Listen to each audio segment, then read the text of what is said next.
bahwa umat Islam haram menyekolahkan anaknya di sekolah Kristen yang di dalamnya diajarkan agama Kristen. Tidak boleh. Salam Bapak Ibu Saudara-saudari yang dikasihi Yesus dan yang saya kasih, berjumpa kembali dengan saya Pendeta Aris Lubis. Sebelum kita menonton video ini, mari subscribe dulu, like, comment, and share. Anda sudah membantu pelayanan kami di Metanoia. Bagaimana cara menyampaikan kepada umat, kepada keluarga, berkenaan dengan anak-anak orang Islam yang dimasukkan ke sekolah-sekolah Kristen unggul. Baik. Saya perlu sampaikan, saya punya pengalaman. Saya pernah sekolah di SMP Kristen dengan beasiswa. Kenapa saya disekolahkan di SMP Kristen? Saat itu ibu saya sangat khawatir. Saya lulus SD, badan saya kecil betul. Jadi diterima di SMP Negeri 40, kalau jalan kaki harus lewat jalan kereta pintu air. Nah, karena ibu saya terlalu sayang, saya nggak dikasih menerima beasiswa untuk masuk SMP Negeri 40, saya dimasukkan di sekolah tetangga rumah, yaitu SMP Kristen Betel. Tujuannya supaya lebih dekat, ibu nggak khawatir. Nah, tadinya saya tolak, tapi ibu saya bilang kepada saya, kamu kan tiap pagi ngaji, malam ngaji. Nggak pernah putus dari ngaji. Nggak apa-apa lah siang sekolah di SMP tersebut, insya Allah tidak terpengaruh. Walaupun pada awalnya kita tolak, kita tidak mau. Akhirnya saya disekolahkan. Nah, ini saya punya pengalaman. Saudara, ternyata bohong kalau sekolah-sekolah Kristen itu tidak berupaya untuk mengkristenkan murid-murid yang Islam. Bohong. Saya sekolah 3 tahun, saya dengar pelajaran agama, saya sering yaitu membantah apa-apa yang disampaikan oleh guru-guru saya. Saya ini tipe orang yang ngelawan. Jadi saya nggak pernah mau berhenti, saudara. Pernah sekali waktu guru agama saya masuk ke kelas, apa dia ngomong, anak-anak perhatikan, ini orang Islam ini aneh, dia bilang. Orang Islam ini aneh, masa babi diharamkan? Babi itu kan makhluk ciptaan Tuhan, masa ciptaan Tuhan diharamkan? Maksud dia menyindir kita, saudara. Saya langsung angkat tangan, sebentar bu, saya mau jawab. Nah, boleh saya ngomong ibu? Oh boleh, coba apa menurut kamu? Nah, saya bilang, saya juga heran bu. Oh kamu juga heran kan? Heran bu. Cuman yang saya heran begini bu, Tuhan itu menciptakan iblis. Padahal iblis itu kan musuh kita. Kenapa kita jadikan setan musuh? Kan setan itu makhluk Tuhan juga. Setan itu, iblis itu makhluk Tuhan. Kenapa kita musuhi?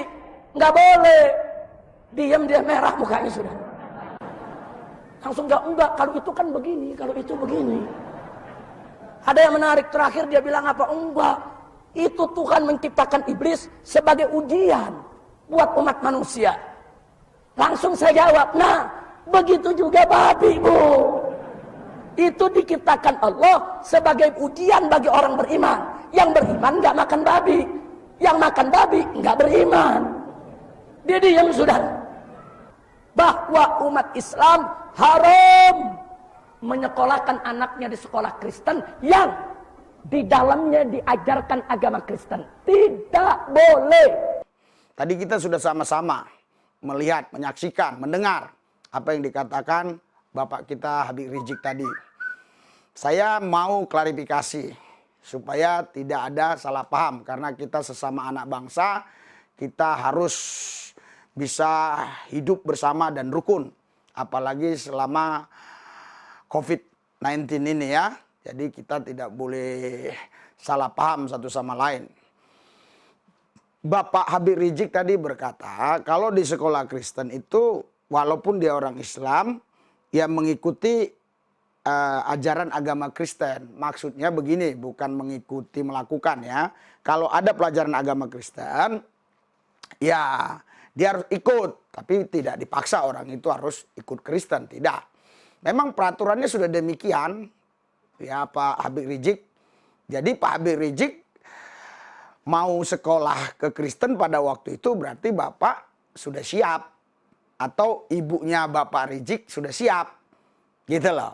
Memasukkan sekolah di sekolah Kristen. Memang begitu aturannya. Itu memang tidak melanggar. Kalau melanggar pasti sudah ditutup dong sekolah-sekolah Kristen. Memang sudah begitu ya kesepakatan aturannya. Tapi Bapak Habib Rizik jangan salah. Saya dulu juga sekolah di SMA Muhammadiyah Aikenovan. Itu ada 2 orang teman saya Kristen sekolah di sekolah Muhammadiyah tadi karena memang di sana waktu itu sangat sedikit ya sekolah yang setingkat SMA. Hanya ada SMA Negeri Muhammadiyah, terus kalau nggak salah yang Islam lagi gitu sekolahnya, saya lupa namanya ya. Jadi ada 2 teman saya itu orang Kristen, dia harus ikut juga Pak. Ketika kita agama Islam dia ikut karena begini, kalau dia nggak ikut nanti waktu ujian agama, dia mau pakai guru mana menguji dia karena tidak menyediakan guru agama Kristen. Gitu. Ya. Jadi sebenarnya sama aja Pak Habib Rizik ya. Ya, jadi harusnya jangan dibesar-besarkan yang seperti itu karena memang sudah begitulah peraturannya di sekolah agama Kristen. Ini saya potong video Bapak. Kalau saya lanjutkan seterusnya, ada kata-kata yang menurut saya ya kurang pantas lah diucapkan begitu ya. Karena itu memancing rasa ketidaksukaan antara kita sesama anak bangsa. Oh, jadi yang kedua saya mau klarifikasi ya. Waktu Bapak bertanya tadi sama guru ya, karena Bapak berkata bahwa suka disindir-sindir. Ya, babi kenapa haram di agama Islam? Ya kan itu diciptakan Tuhan, masa diharamkan? Kalau ciptaan Tuhan kan seharusnya nggak diharamkan demikian. Tapi Bapak Habib Rizik tadi kan menjawab, iblis pun diciptakan Tuhan. Ya, kenapa iblis nggak jadi teman kita? Kok malah kita musuhi, kan ciptaan Tuhan? Ya, sama juga dengan babi diciptakan Tuhan. Gitu. Tapi diharamkan. Si guru tadi menjawab, gitu kira-kira ya. Oh, iblis itu diciptakan Tuhan sebagai ujian begitu. Kalau kita lanjutkan terus, Bapak juga bilang, oh itu sebagai ujian juga babi itu diciptakan, ya ujian iman, ya supaya orang nggak rakus, masih banyak makan yang lain, kenapa harus babi, kan begitu kurang lebih.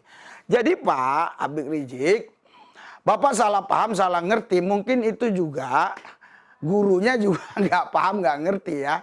Jadi Tuhan nggak pernah menciptakan iblis. Coba kita baca Alkitab dari Kejadian sampai Wahyu, ada 66 kitab. Ya, semuanya termasuk suratan di sana, termasuk Injil, semuanya 66. Jadi itu tidak ada satu ayat pun yang mengatakan Tuhan menciptakan iblis. Tuhan menciptakan malaikat.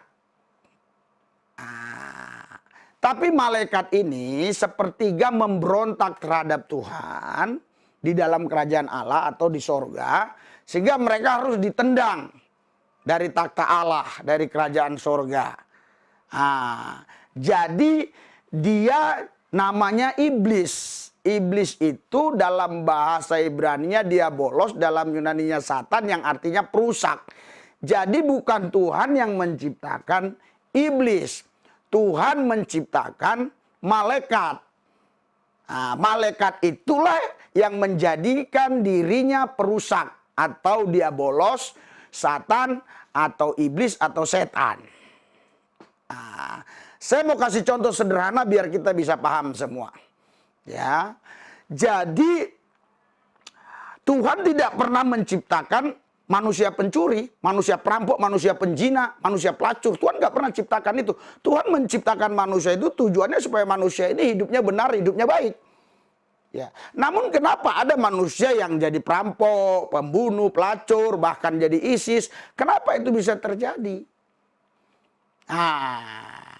Jadi itu bukan Tuhan yang menjadikan dia ISIS, perampok, pelacur. Tapi orang itu sendiri yang mengambil keputusan untuk menjadi perampok, ISIS, pelacur, dan sebagainya. Jadi Tuhan tidak ambil bagian dalam kejahatan. Rancangan Tuhan itu sempurna bagi setiap ciptaannya, bagi setiap manusia. Namun manusia diberikan hak prerogatif untuk memilih apa yang dia harus buat.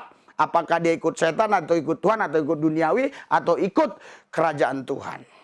Jadi begitu ya Pak Habib Rizik. Jadi iblis bukan diciptakan Tuhan. Ya. Tapi Tuhan menciptakan malaikat. Malaikat memberontak. Makanya namanya jadi diabolos, Satan. Yang kita juga sebut namanya iblis. Karena iblis itu diabolos. Dari Ibraninya ya. Baru Satan dari Yunaninya. Artinya perusak. Jadi siapapun perusak sebenarnya bisa dikatakan iblis. Siapapun perusak bisa dikatakan iblis. Tuhan Yesus, biarlah apa yang kusampaikan ini menjadi berkat bagi yang menonton, yang mendengar. Dan juga buat Pak Habib Rizik sehat selalu di Arab Saudi sana. Sekali waktu kami akan bertemu. Kalau dia menonton ini biar dia bisa lewat Skype metanoia. Dalam nama Yesus, haleluya, amin.